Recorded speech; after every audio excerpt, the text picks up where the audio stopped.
ngasi April ki tang mari numidang wadam da phong ki pawnel khun pauche dagi headlines sing lokacharaga myam da pawdam jari ahan bada Brazaaaa na tabadagi laikhitraba Suraj ki imungda LMG na asa thak sing mating pangkre like minded group Manipur na lamdam asida awa na taraba imung kayada minung sigi tengbang pirakpagi saruk ama oina haukiba March 13 gi ayuk pung 8:30 rom tabada Manipur da Brazaaaa taba yauna akan manonglai nong sitna yum kaya humdokhiba tanatana Lampel Part Agriculture Office mayada khong lambida salingai da Brazaaaa tarakpadagi kumbi sagol patagi laikan abangamdana laikhidraba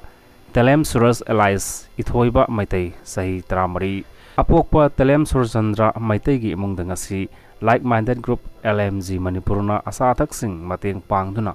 imung ngasi gi awabada saru yakre laikhidraba Suraj Lampel Agriculture Quarter da laiba makhura gi manakta lairaga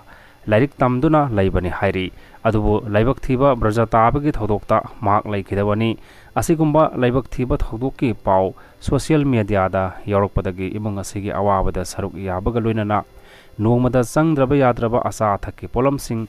LMG Manipur gi thomisingna mahaki mayamda chattuna mateng panghibani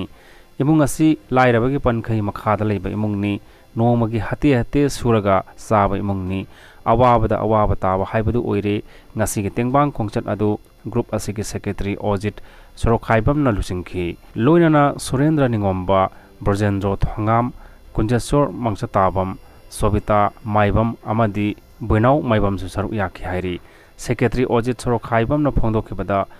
mioi bai khoi mausagi khudong thiba kaya na mamaliyam la punsi kaya bikhamna halli asigumba thamoi sokpa thodok asi kanagi imungda thok kadage haibata mangamde maramaduna awaba taraba imung khuding makta miam hopsinduna mating pangbagi sanabi asi mapung phana lehenduna awaba taraba matamda saru yaminasi haiki makataba pawsi su pamli kon pawche na phongli Lilong Police Station gi manung chanba owaithau area da mioi amanong maina kaptuna halamle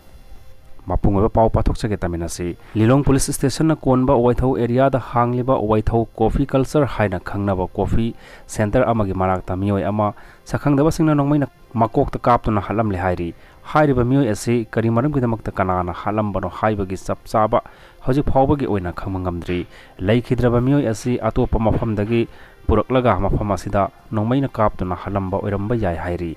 laikhidraba mioi asigi mamit punchilammi amadi makokta nongmai maru ama pankhibagi dakphamsu leirammi hairi thaudok thopamda forensic science ki kangbu amadi Lilong police ki team laktuna yengchilaba matungda thawa yaudraba hakchang lokatuna post mortem bidamakta Janems ki Merial sangda thamkhre hairi thaudok asigi matangda manak nakpada leiba khunja singna phongdorakpagi matung inadi ngarang numidang pung 8 rom tarakpada mafam aswaida nongmai round ama kapkhibagi makhol tana hauki adubu ngasi ayuk anganbada hairiba mafam asida mioi adu siraga haleramkhibani hairi hojik phawba miat asi kanana amadi karamba lupna chathabano haiba khangmangamdri adubu laikhitraba mioi asi sugnugi tangjengdagi oiramba yai hairi chapchana khangmadi ngamdri hairi